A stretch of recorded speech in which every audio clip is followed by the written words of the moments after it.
Bienvenidos a este video, esta nueva forma de evangelización que de ahora en adelante estaré con ustedes. Esto nace por la necesidad de querer cambiar un poco la visión de lo que tenemos de Dios. Es decir, cómo miramos a Dios, cómo tú miras a Dios.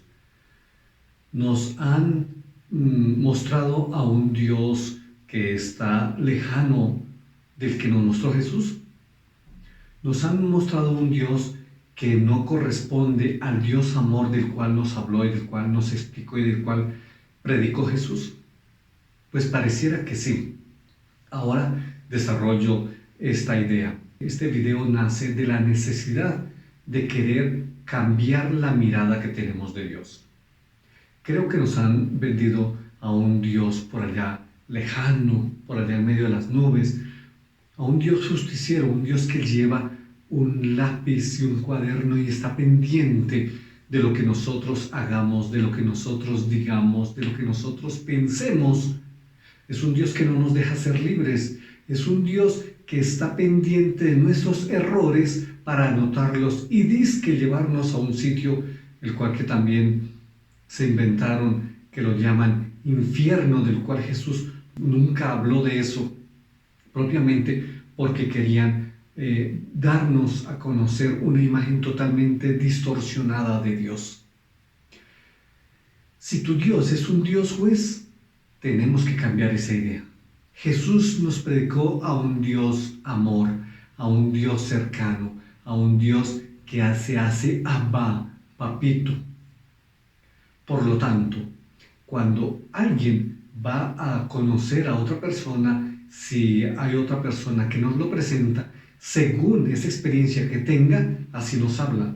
Mire que le presentó a fulano de tal y es una persona seria, buena, compañera, colaboradora.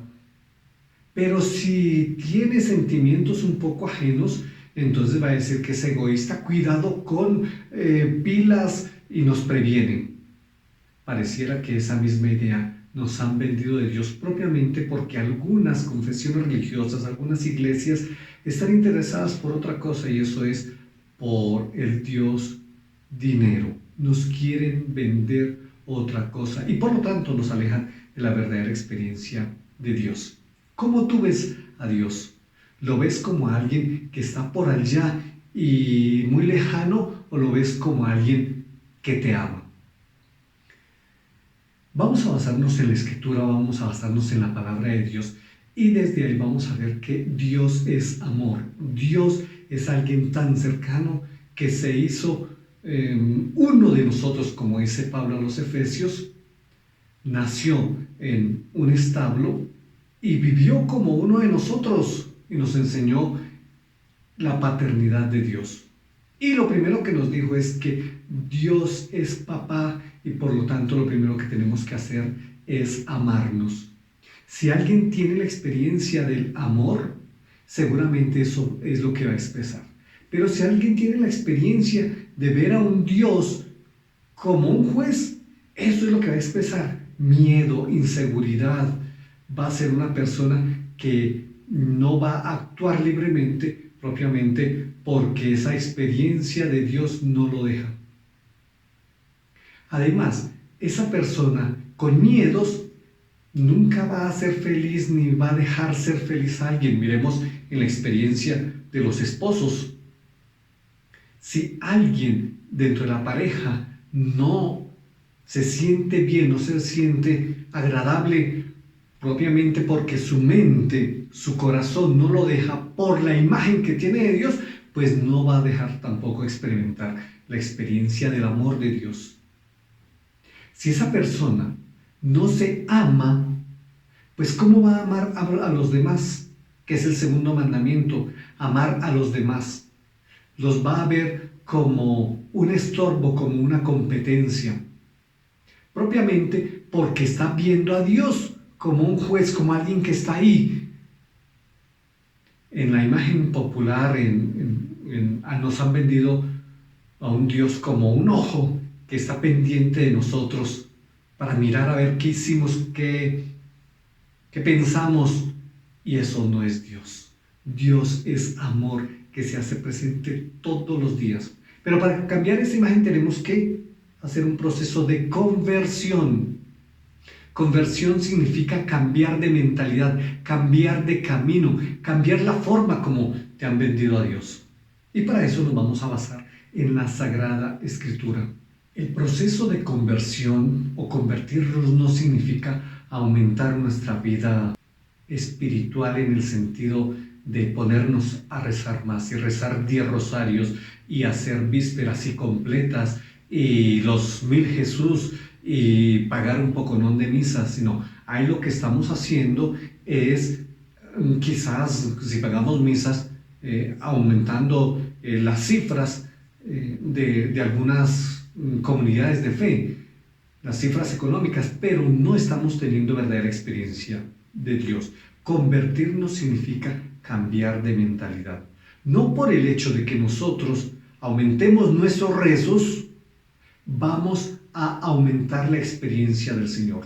Una cosa es rezar, una cosa es repetir oraciones y otra cosa es verdaderamente entrar en un diálogo con Dios. La oración, ¿qué es? La oración es la experiencia que se hace con el Señor Jesús. Es un diálogo, no un diálogo cualquiera, como a veces nos lo han enseñado. ¿Qué cosas nos enseñan? Como cuando llegamos a visitar a alguien. Saluda, desear el bien y despedirse. No, eso no es un verdadero diálogo, y así nos han enseñado en las oraciones, como si fuera un saludo y desear el bien para mí, para mi familia y despedirnos. No, eso hace parte a la religiosidad popular. Un verdadero camino de conversión significa donde yo le abro mi corazón a Dios y lo dejo actuar. Pero un Dios que me ama, un Dios amoroso, un Dios que me guía, un Dios que está atento a ver dónde yo tengo mis inseguridades propiamente para darme seguridad. Esa es la versión de Dios. No un Dios que quizás totalmente tergiversado. No entre cuando más se tienen rezos, se tiene verdadera experiencia de Dios. Los seminarios, los conventos y muchísimos otros sitios, las empresas, están llenas a veces de religiosidad popular. Pensemos ahora en tantas empresas que llevan sus carros a bendecir porque llegó el momento de la fiesta de la Virgen del Carmen. ¿Y cómo actúan estas personas con la gente normal? Pensemos en las personas que se dedican al transporte de gente, los así llamados buceteros o taxistas, y están ahí echando pito y haciendo ruido el día de la Virgen del Carmen. Y el resto de todo el año están maltratando al cliente. ¿Usted cree que eso es una verdadera experiencia de conversión? Pero ellos creen que si no hacen eso, entonces van a tener mala suerte. No, la conversión no tiene nada que ver con suertes. La conversión es la experiencia de Dios.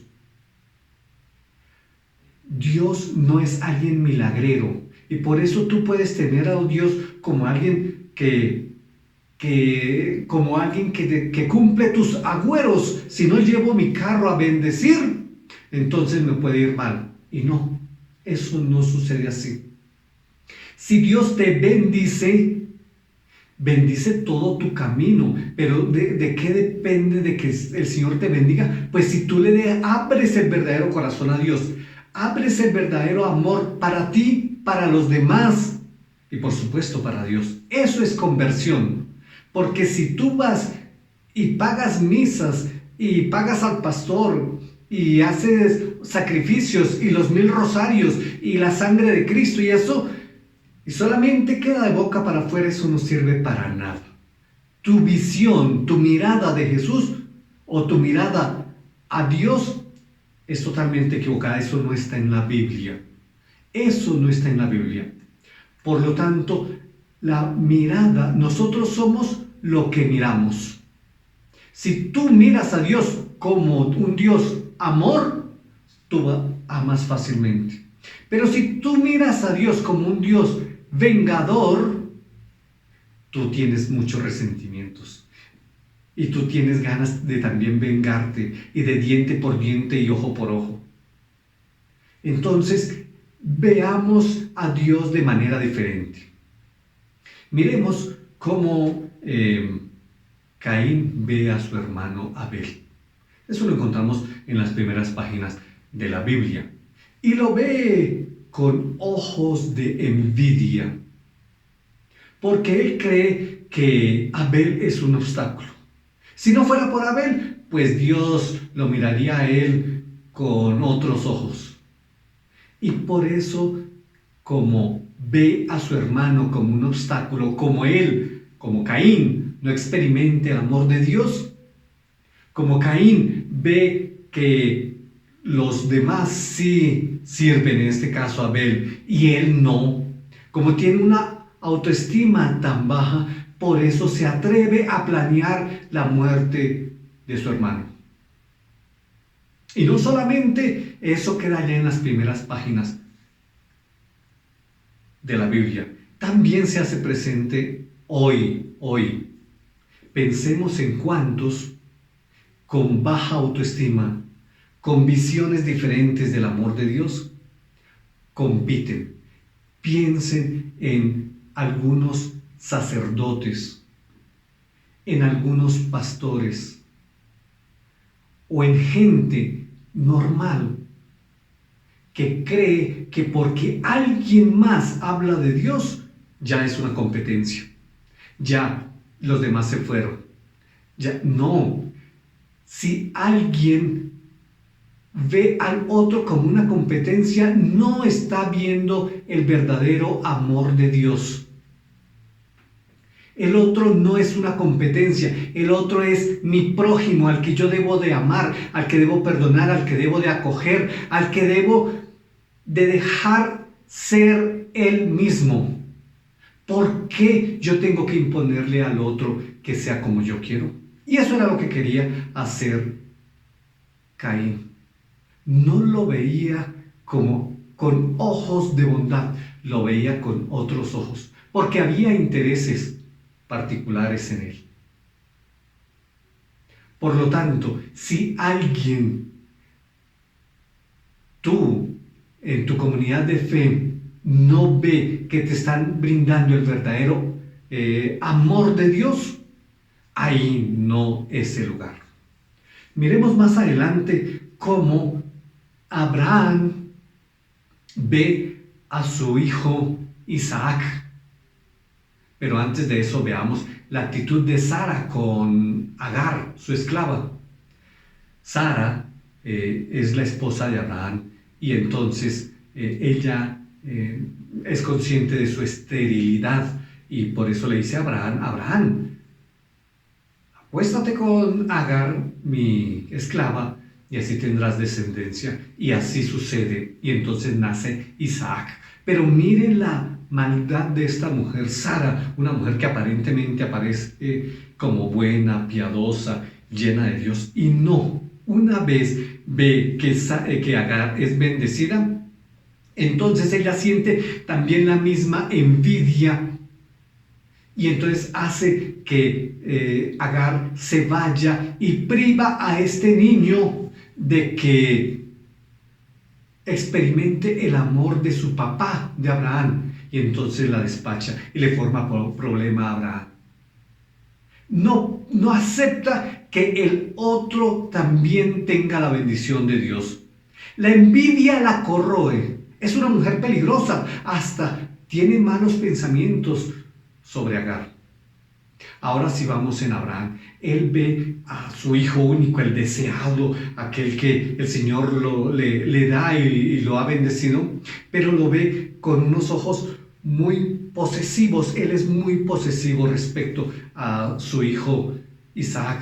Y entonces, para quitarle eso, el Señor le dice, Abraham, entrégame a tu hijo único. Menos mal, Abraham tiene esa actitud de entrega y va al monte y lo ofrece. Y el momento en que sube el brazo, extiende el brazo para sacrificar a su hijo, Dios suscita un ángel y le detiene la mano, y entonces pues ya no sucede ese sacrificio, sino porque Dios entendió que Abraham obedeció su palabra.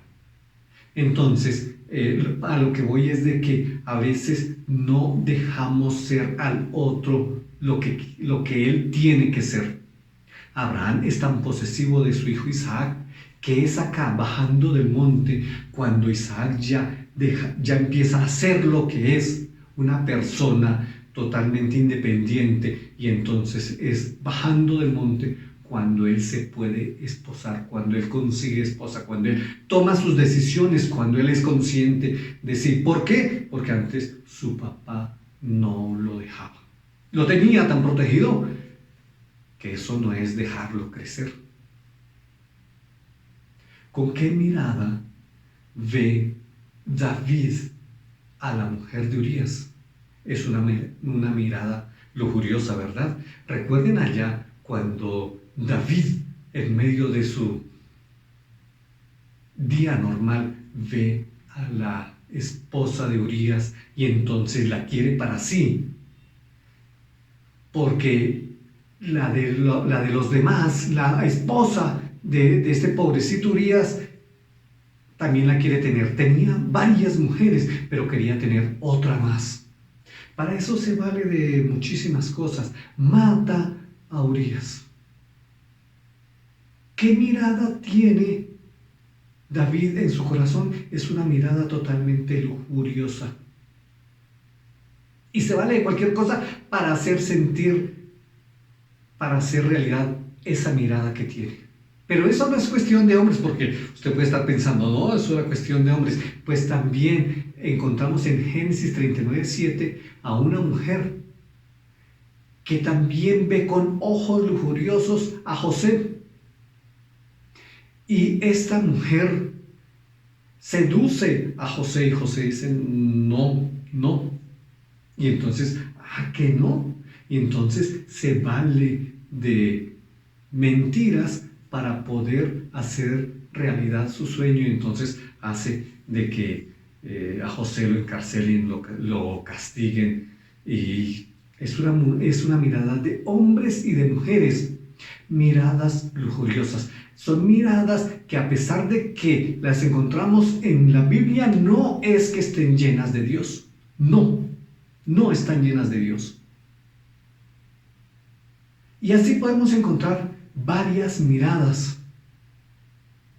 ¿Cuál es tu mirada o qué imagen tú tienes de Dios? ¿Cómo tú ves a Dios? ¿Cómo tú ves a Dios?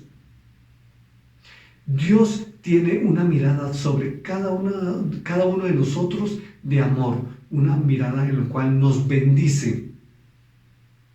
Bendecir significa decir bien. Recuerden que hace un momento les dije que no porque se tenga más actividad religiosa, podemos así llamarla, significa que estemos llenos del amor de Dios. En este momento me viene a la mente una vez que una monja católica dejó el convento y entonces le comunicó a la superiora que dejaba el convento y le dio sus razones, y la monja quiso persuadirla para que no se fuera, pero más sin embargo ella ya tenía clara su decisión y se fue. Pues entonces esta monja superiora reunió a las demás y rezaron la hora tercera, la hora tercia, y después del rezo le comunicó a las demás de que tal hermana había dejado el convento, y sale por dentro lo que ella tenía de sí, deseándole el mal, deseándole que ojalá se arrastrara y fuera a pedirles perdón, porque fuera del convento no había vida. Y dejó ver todo su veneno y su maldición a esta hermana, que antes la llamaba hermana, ahora ya no es hermana porque no estaba dentro del convento. Eso no es bendecir. Y llenar nuestra vida de rezos no significa tener una verdadera conversión, una verdadera vida espiritual. Una cosa es la vida espiritual y otra cosa es llenar nuestra vida de cosas que alguien nos propone, y por lo general en la iglesia. Decir bien significa hablar bien de, y el Señor habla bien de cada uno de nosotros. Por lo tanto, nosotros tenemos que hablar bien también de Dios. Y debemos dejar de decir que Dios es un Dios castigador cuando Jesús nos dijo que es un Dios amor. Por lo tanto, bendigamos al Señor hablando bien de Él, sus maravillas en cada uno de nosotros, sus bendiciones en cada uno de nosotros. Te dejo como tarea que coloques acá en los comentarios qué bendición ha hecho el Señor en ti. Bendición. O el Señor te ha bendecido o no te has dado cuenta de eso. Buen día para ti.